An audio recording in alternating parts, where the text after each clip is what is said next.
왜 똑같은 월급 300만 원을 받는데 김 대리는 10년 후 집을 사고 박 대리는 여전히 월세를 살까요? 충격적인 사실 하나 알려드릴게요. 연봉 1억을 받아도 파산하는 사람이 있고 연봉 3천만 원으로도 10년 안에 억대 자산을 만드는 사람이 있습니다. 그 비밀은 딱 3개의 숫자에 숨겨져 있어요. 15, 65, 20의 법칙입니다. 금융회사들이 절대 가르쳐주지 않는 이유가 뭘까요? 너무 간단해서 그래요. 복잡해야 우리가 전문가를 찾게 되고 그들 주머니를 채워주는 수수료를 내게 되거든요. 오늘 이 영상을 끝까지 보시면 여러분도 내일부터 당장 실천할 수 있는 부자들의 돈 관리 공식을 완벽하게 이해하게 될 겁니다. 10년 후 여러분의 통장 잔고가 달라져 있을 거예요. 자, 그럼 지금부터 수십 년간 검증된 이 법칙을 낱낱이 파헤쳐 보겠습니다. 먼저 15%부터 볼까요? 이건 여러분이 버는 모든 돈에서 미래의 자신을 위해 무조건 떼어놔야 하는 비율이에요. 그냥 통장에 넣어두라는 게 아니라 여러분이 잠들어 있는 동안에도 열심히 일해서 돈을 벌어다 줄 투자금으로 쓰는 겁니다. 15%가 많다고 생각하시나요? 실제 사례 하나 보여드릴게요. 서울에 사는 30대 직장인 김 씨는 월급 350만 원을 받습니다. 15%면 매달 52만 5천 원이에요. 솔직히 적은 돈은 아니죠. 그런데 김 씨는 이렇게 생각을 바꿨어요. 한 달에 두세 번 하던 회식을 한 번으로 줄이고 매주 가던 카페를 격주로 가면 되겠네. 실제로 해보니까 생각보다 어렵지 않더래요. 오히려 술 먹고 다음날 컨디션 망치는 일이 줄어서 좋았대요.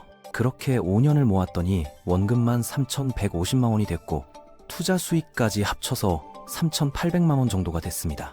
친구들이 와 대박 어떻게 모았어? 라고 물어볼 때 김 씨는 그냥 웃으며 말했죠. 별거 아냐? 그냥 통장 쪼개기 했을 뿐이야. 이 15%가 왜 중요한지 두 가지 이유를 말씀드릴게요. 첫 번째는 예상치 못한 일이 터졌을 때를 대비하는 겁니다. 갑자기 차가 고장 나거나 부모님이 편찮으셔서 병원비가 나가거나 회사가 구조조정을 하는 상황 말이에요. 작년에 제 지인 박 씨한테 실제로 일어난 일입니다. 회사가 갑자기 부도가 나면서 3개월치 월급을 못 받게 됐어요. 주변 동료들은 급한 대로 대출받고 카드 돌려막기하고 난리였는데 박 씨는 그나마 여유가 있었습니다. 왜냐고요?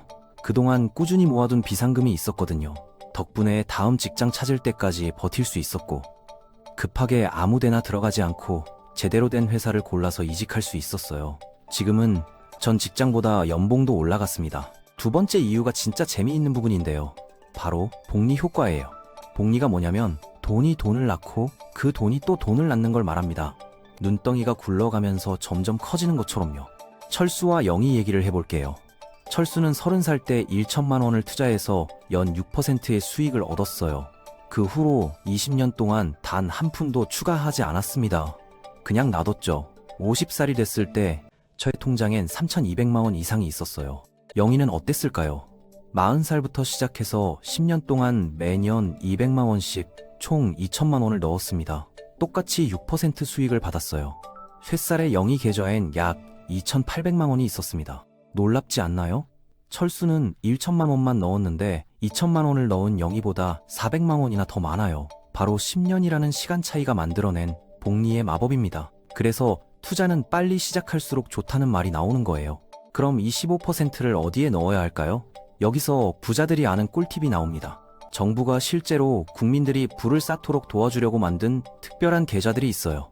세금 혜택이 있어서 시간이 지날수록 엄청난 차이를 만들어내죠. 회사 다니시는 분들 퇴직연금 확인해 보셨나요? 특히 회사가 추가로 돈을 넣어주는 매칭이 있는지 꼭 체크하세요. 이게 진짜 공짜 돈이거든요. 제 친구 이씨 사례를 들어볼게요. 회사에서 월급의 5%까지 매칭해준다고 해서 이씨가 매달 15만 원을 넣으니까 회사도 15만 원을 넣어줬어요. 한 달에 총 30만 원이 자동으로 쌓이는 거죠. 이씨는 투자도 하기 전에 벌써 100% 수익률을 얻은 셈입니다.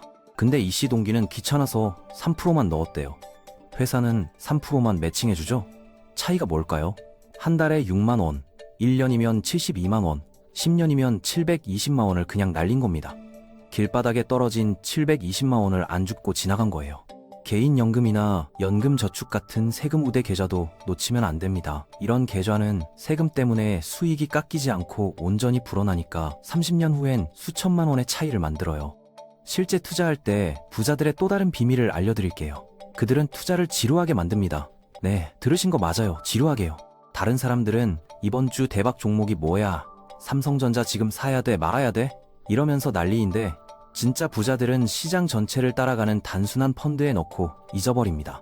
강남에 사는 최 씨 얘기예요.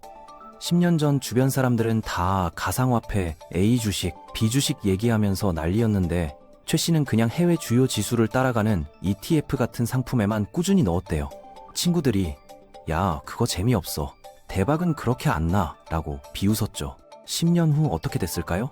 가상화폐에 물렸다가 손실 본 친구, 개별 종목 잘못 잡아서 반토막 난 친구들이 널렸는데 최 씨는 꾸준히 연평균 8에서 10% 수익을 냈습니다. 원금 5천만 원이 1억 3천만 원 정도로 불어났어요. 인덱스 펀드나 ETF는 뭐냐고요? 한 회사에 몰빵하는 게 아니라 수백 개, 수천 개 회사를 조금씩 다 사는 겁니다. 삼겹살집에서 한 메뉴만 시켜서 실패할 위험 감수하는 대신 여러 가지 나오는 모듬 세트를 시키는 것과 비슷해요. 이 방법의 장점은 금융 전문가가 될 필요도 없고 차트 볼 줄 몰라도 되고 뉴스 매일 체크 안 해도 된다는 거예요. 어느 회사가 망하고 잘 될지 맞출 필요가 없어요. 그냥 경제 전체가 장기적으로 성장한다는데 베팅하는 건데 실제로 역사를 보면 계속 성장해왔거든요. 게다가 수수료가 엄청 낮아요. 일반 펀드는 연 2% 정도 떼가는데 인덱스 펀드는 0.1%도 안 되는 경우가 많습니다. 겨우 2% 차이가 뭐가 대수야? 하시는 분들 계실 텐데요. 30년 동안 5천만 원을 연 7% 수익률로 굴린다고 쳐봐요. 수수료 2%를 내면 최종 금액이 약 2억 7천만 원인데 수수료 0.1%만 내면 3억 6천만 원이 됩니다. 차이가 9천만 원이에요. 새 차 한 대 값이죠. 부자들은 완벽함보다 꾸준함이 중요하다는 걸 압니다. 홈런 노리다가 삼진 아웃 당하는 것보다 매년 안타 치는 게 훨씬 낫다는 거죠. 이제 65% 부분 볼게요. 이게 기본 생활비인데 대부분의 사람들이 여기서 망합니다. 왜냐고요? 생활비는 주어진 돈을 다 채우려는 무서운 속성이 있거든요. 제 후배 정씨 얘기예요. 3년 전 연봉이 3,500만 원에서 5천만 원으로 올랐어요. 와, 이제 좀 살만하겠다 싶었죠. 그런데 1년 후 통장 잔고를 보니까 연봉 3,500만 원 받을 때랑 똑같이 빠듯했어요. 뭐가 문제였을까요? 연봉 오르자마자 월세 40만 원에서 70만 원짜리로 이사했고 10년 된 중고차를 팔고 새 차를 할부로 꼽았어요. 옷도 전보다 비싼 걸로 사고 친구들 만나면 형이 쏜다 하면서 카드 긁었죠. 수입은 1,500만 원이나 늘었는데 지출도 딱 1,500만 원 늘어난 겁니다. 이게 전문가들이 말하는 라이프 스타일 인플레이션이에요. 일이 주어진 시간을 다 채우려는 것처럼 지출도 주어진 소득을 다 소비하려고 해요. 65% 한도는 이런 위험을 막아주는 댐 같은 역할을 합니다. 생활비로 쓸 금액을 딱 정해두면 나머지는 저축과 투자로 자동으로 흘러가게 만들 수 있어요. 솔직히 생활비를 65%로 유지하는 건 쉽지 않아요. 특히 서울 수도권에 사시는 분들은 월세나 전세금만 해도 월급의 40에서 50%가 나가잖아요. 그럼 어떻게 하냐고요? 창의력을 발휘해야 합니다. 룸메이트와 같이 살거나 직장에서 좀 멀어도 월세가 저렴한 곳으로 이사하거나 부모님 집에서 출퇴근하면서 돈을 모으는 거죠. 실제로 제 지인 조 씨는 30대 중반인데 아직 부모님 집에서 살아요. 친구들이 야, 부끄럽지도 않냐고 놀려도 조 씨는 개의치 않았어요. 대신 5년 동안 모은 돈으로 작년에 수도권 아파트를 샀습니다. 월세 내던 친구들은 여전히 월세 내고 있을 때요. 조 씨가 특별한 재능이 있어서? 아니에요. 그냥 지금 당장의 체면보다 5년 후에 내 집이 더 중요하다고 생각했을 뿐이에요. 핵심은 진짜 필수 비용이 뭔지 구분하는 겁니다. 집세, 교통비, 식비, 공과금은 필수예요. 근데 넷플릭스, 유튜브 프리미엄, 쿠팡 로켓바우, 스타벅스 프리퀀시, 배달 앱 쿠폰 이런 건 필수가 아니에요. 저도 예전엔 구독 서비스만 월 5만 원씩 냈는데 정작 다 보지도 못했어요. 다 끊으니까 한 달에 5만 원 절약됐고 1년이면 60만 원, 10년이면 600만 원입니다. 투자 수익까지 합치면 1,000만 원이 넘어요.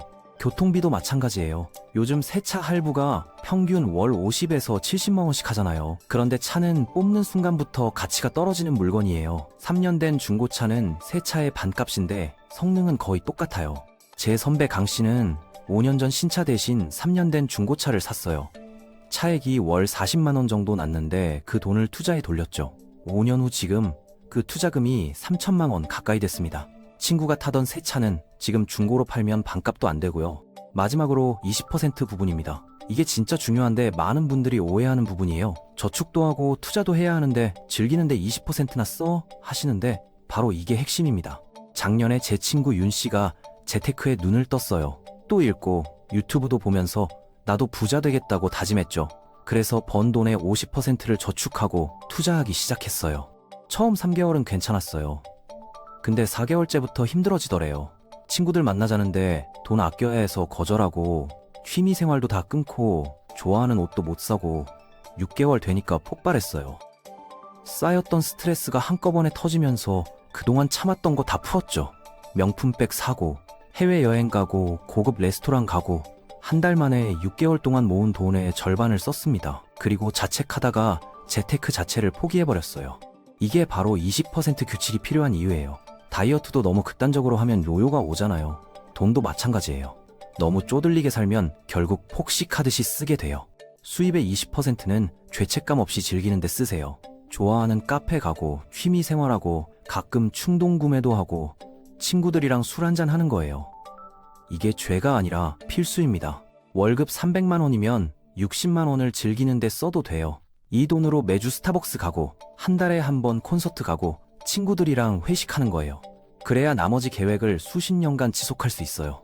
부자들은 지속 가능한 계획이 완벽한 계획보다 낫다는 걸 압니다. 6개월 버티다 포기하는 완벽한 계획보다 30년 동안 느슨하게라도 지키는 계획이 100배 낫죠. 이 규칙, 간단해 보이지만 실행이 어려울 수 있어요. 특히 지금 수입의 90%를 생활비로 쓰고 있다면 이거 나한테는 불가능해 싶을 거예요. 괜찮습니다. 부자들도 처음부터 완벽하게 시작한 게 아니에요.